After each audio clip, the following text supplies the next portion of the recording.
ఇప్పుడే country delight యాప్ని download చేసుకోండి. Download the country delight app now. And Suresh గారు, ఇప్పుడు మనం కొన్ని వరకు సినిమాకి సంబంధించిన క్వశ్చన్లు అడుగుదాం. యాక్చువల్లీ మీరు చాలా సినిమాలు చేశారు. కొన్ని మాటలు వింటూ ఉంటాం, olden days golden days. So old films ఇప్పటికీ మేము చూస్తూ ఉంటాము. ఇట్స్ లైక్ ఎలా అంటే ఏం మిస్ అయ్యాము, అప్పట్లో ఉన్నటువంటి క్వాలిటీ కావచ్చు, ప్రతి ఒక్కటి ఎమోషన్ కావచ్చు, ఇప్పటి జనరేషన్స్ కూడా చూస్తూ ఉంటారు. టీవీస్లో all the time Dongata film ఎన్నిసార్లు వచ్చినా కూడా, స్టోరీ తెలిసినా కూడా ఆ ఫ్లేవర్ మిస్ అవ్వకుండా ఖచ్చితంగా చూస్తూ ఉంటాము. సో మెమరబుల్ క్యారెక్టర్ అని చెప్పుకోవచ్చు. బట్ ఇప్పుడు చూస్తున్నా కూడా మాకు అనిపిస్తుంటుంది, ఆ క్యారెక్టర్ చూస్తే మిమ్మల్ని తిట్టుకోవాలనిపిస్తుంది, చాలా కోపం వస్తుంది. అండ్ ఫీమేల్ సెంట్రిక్లో కొన్ని ఫిలిమ్స్ ఏంటంటే హీరో గురించి ఊహించుకునే సాంగ్స్ ఉంటాయి. అంటే సౌందర్య గారు మిమ్మల్ని ఊహించుకుంటే ఒక సాంగే ఉంటుంది యాక్చువల్లీ. సో అవన్నీ కూడా చాలా చాలా మెమరబుల్గా అనిపిస్తుంటాయి కొన్నిసార్లు వెనక్కి వెళ్ళినప్పుడు. అప్పట్లో దొంగాట రిలీజ్ అయినప్పుడు మీకు వచ్చిన బజ్ ఏంటి? ఇప్పుడు రీసెంట్గా బేబీ రిలీజ్ అయింది సార్, చాలా మట్టుకు హీరోయిన్ తిట్టుకున్నారు. ఏంటంటే అబ్బాయి హైప్ అయిపోయాడు, ఎందుకంటే చిన్న ఇది జరిగింది కాబట్టి.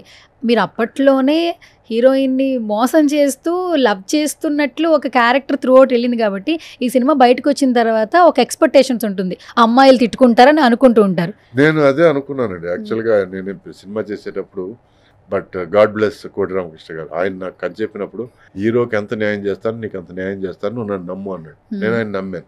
ఇప్పుడు ఎక్కడో నాకు నాకు లోటు చేసినట్టు అనిపించలేదు. అప్పటికి ఓ 4 సీన్లు ఎక్స్ట్రా ఉన్నాయి, అవి లేవు సినిమాలు. I don't want to get into that. Point is, cinema release అయిన తర్వాత నాకు న్యాయం చేశారు క్యారెక్టర్కి.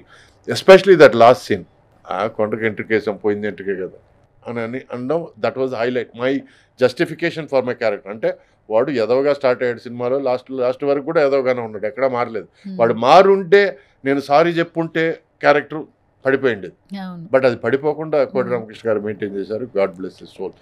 ద పాయింట్ ఇస్, నేనేమనుకున్నానంటే సినిమా రిలీజ్ అయిన తర్వాత మగవాళ్ళు కొంచెం కిక్గా ఫీల్ అవుతారు, లేడీస్ బాగా తిట్టుకుంటారు అని నేను అనుకున్నాను. కానీ contrary to what I thought, అది నా అదృష్టమో లేకపోతే దేవుడి దయవో తెలియదు, కానీ లేడీస్కి బాగా నచ్చేసింది ఆ క్యారెక్టర్. తిట్టుకున్నా లైక్ చేశారా? తిట్టుకుంటూ లైక్ చేశారు. ఇదేదో బాగానే ఉన్నాడు, గీరగా ఉన్నాడు బాగా. I mean somewhere they like that rogue. ఆ రోగ్ క్యారెక్టర్ని బాగా లైక్ చేశారు. మగవాళ్ళకి సౌందర్యం మీద ఎక్కువ ఒక ఎమోషన్తో, అఫెక్షన్తో వాళ్ళు మగవాళ్ళు ఎక్కువ తిట్టుకున్నారు నన్ను. నేను అనుకున్నాను మగవాడు అంటే ఇట్టాగా ఉండాలరా అని అంటారేమో అనుకున్నాను. చూస్తే రివర్స్ అయిపోయారు. సార్ ఎందుకు సార్ మీరు ఇలా అంతా చేస్తున్నారు అన్ని అన్నావు నాకు. సరే ఓకే ఏం చేస్తాం. But it was a lovely experience working with Soundarya గారు. ఒకసారి నెంబర్ వేసుకుంటే గుర్తు చేసుకుంటే ఆవిడ గురించి ఏమైనా చెప్తారా ఒక మూమెంట్? అయ్యో చాలా చోట్ల చెప్పానండి నేను. ఇది I think she is one of the most natural actresses I ever seen. Plus తను నవ్విందంటే మన ఇంట్లో పాప నవ్వినట్టే ఉంటుంది, చిన్న పాప నవ్వినట్టు ఉంటుంది తప్ప ఒక నాకు హీరోయిన్ చూస్తున్న ఫీలింగ్ రాలేదు. అంత అందమైన నవ్వు, అంత నిష్కల్మషమైన నవ్వు. It's a lovely smile. I always liked her smile. She's a lovely human being. I felt really bad when she passed away. కాదు సార్, అప్పటి హీరోలందరూ ఇప్పటికీ ఎవర్ గ్రీన్ హీరోలుగా ఉన్నారు. మరి ఇప్పటి హీరోలు అసలు 60 వస్తే ఎలా ఉంటారో అని నాకు అనిపిస్తూ ఉంటుంది. మీరు, శ్రీకాంత్ గారు, జగపతి బాబు గారు అసలు ఒకరికి తగ్గట్టు ఒకరు పోటీ ఇస్తున్నట్టున్నారు. జగపతి బాబు గారు చూడండి, ఇన్స్టాగ్రామ్లో ఎంత యాక్టివ్గా ఉన్నారు అసలు. ఆయన అసలు మామూలుగా లేరు, నెక్స్ట్ లెవెల్ ఎనర్జెటిక్గా ఉన్నారు. యాక్చువల్లీ ఆయన కూడా జిమ్ చేస్తుంటారు, సోషల్ మీడియా కొంచెం వాడుతున్నారు ఈ మధ్య కాలంలో. బట్ బయటకు వస్తే మాత్రం మామూలు ఫన్ కదా, అసలు అంత ఎనర్జెటిక్గా ఉన్నారు. అసలు కలుస్తూ ఉంటారా సార్? అప్పుడప్పుడు ఫంక్షన్ కానీ అది కానీ. మాకు 80s గ్రూప్ ఒకటి ఉంది. 80s గ్రూప్లో తను కూడా జాయిన్ అయ్యాడు ఈ మధ్య. సో బాగా పరిచయం. నేను కలిసి ఒక 4 సినిమాలు పనిచేసాం మేము. We have a lovely friendship. And తను మళ్ళీ లెజెండ్ సినిమాతో మళ్ళీ తిరిగి వచ్చాడు. So I was very happy. ఎందుకంటే ఐ లవ్ హిజ్ వాయిస్. తన వాయిస్ అంటే చాలా బాగా ఇష్టం. ఉన్న దురదృష్టం ఏంటంటే నేను చెప్పడానికి ముందు తను నాకు చెప్పాడు, నీ వాయిస్ నాకు భలే ఇష్టం సురేష్ అని. సో అన్నా నువ్వు తొందరపడిపోయావు, నేను చెప్పాలనుకుని నువ్వు చెప్తున్నావు అని చెప్పి. So we have mutual love society.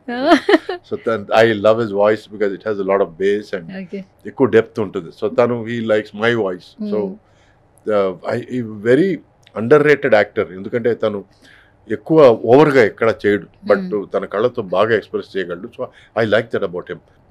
వాయిస్లో ఎక్స్ప్రెషన్ అంటే Sai Kumar. I love that guy. He is amazing actor. ఇట్లా నాకు కొంతమంది ఉన్నారు, they are very close to me. నా హృదయానికి దగ్గరలో ఉండే ఆర్టిస్ట్, నాకు ఆర్టిస్టులు వీళ్ళిద్దరు. Srikanth is another Srikanth. Person, నిష్కల్మషమైన మనిషి.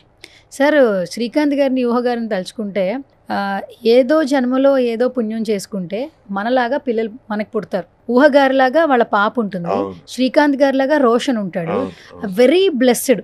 నిజం. ఎక్కడో అసలు రేర్ కేసెస్ ఇలా పుట్టడం అనేది. ఏం చెప్తారు సార్ శ్రీకాంత్ గారు? మంచి వాళ్ళకి మంచిగా జరుగుతుంది. అది నాకు వాళ్ళిద్దరిని చూసినప్పుడు నాకు అది అనిపిస్తుంది. పెద్ద కామెడీ ఏంటంటే, పాత బస్తీ అనే సినిమా చేశాను. దాంట్లో నేను శ్రీకాంత్ హీరోయిన్లు, ఊహ హీరోయిన్. సో అక్కడ స్టార్ట్ అయింది. ఓకే. శ్రీకాంత్కి #1 ఎంకరేజ్మెంట్ ఎవరంటే నేనే. అవునా? వెళ్ళి చెప్పు, ఏమిటి ఆలోచిస్తున్నా, కావాలి నేను వెళ్ళి మాట్లాడతా, నువ్వు ఊరుకో, నువ్వు ప్లీజ్ ఎక్కువ నువ్వు టెన్షన్ పడమాకు, టెన్షన్ పెట్టమాకడాను అప్పట్లో లవ్ కదా. అప్పట్లో. సో అట్లా అప్పటి నుంచి నాకు వాళ్ళు పరిచయం. ఈ రోజుకి నేను వాళ్ళని నా ఫ్యామిలీ లాగే చూస్తాను. నేను వాళ్ళు నన్ను అన్నయ్య అన్నయ్య అని, తను ఊహ కూడా బాగా ఆప్యాయంగా ఉంటుంది. So I always wish them well. అందుకే నేను రోషన్ చూసినప్పుడు అంతా హిట్ ఇస్తే బాగుంటుంది, నెక్స్ట్ సినిమా ఇంతకంటే హిట్ అయితే బాగుంటుంది. I wish them well always. అవును, లుక్ కూడా చాలా చేంజ్ చేశాడు సార్ రోషన్. ఇప్పుడు ఇన్స్టాగ్రామ్ లో పోస్టులు వస్తుంటే కొంచెం మెచ్యూరిటీ వచ్చింది. ఎయిర్పోర్ట్ లో కలిసాను శ్రీకాంత్ని. కలిసినప్పుడు నేను తన దగ్గర అన్నాను, ఇప్పటి వరకు రోషన్ వచ్చి కొంచెం లవర్ బాయ్ లాగా క్యూట్ గా ఉండేవాడు, నవ్వు కొంచెం మ్యాన్లీనెస్ వచ్చింది, మెచ్యూరిటీ వచ్చింది కళ్ళల్లో. ఫేస్ కంటే ముఖ్యం కళ్ళల్లో మెచ్యూరిటీ రావడం important. I saw that maturity, good అని అంటే అయ్యో థ్యాంక్ యూ, వాళ్ళు బాగుంటేనే కదా మనం హ్యాపీగా ఉంటాం అన్నాడు. సో దట్ ఈస్ హౌ ప్రతి తండ్రి అదే కదా ఆలోచిస్తాడు. సో నాకు అప్పుడు శ్రీకాంత్ కనపడలేదు, ఓ మంచి ఫాదర్ కనపడ్డాడు. సో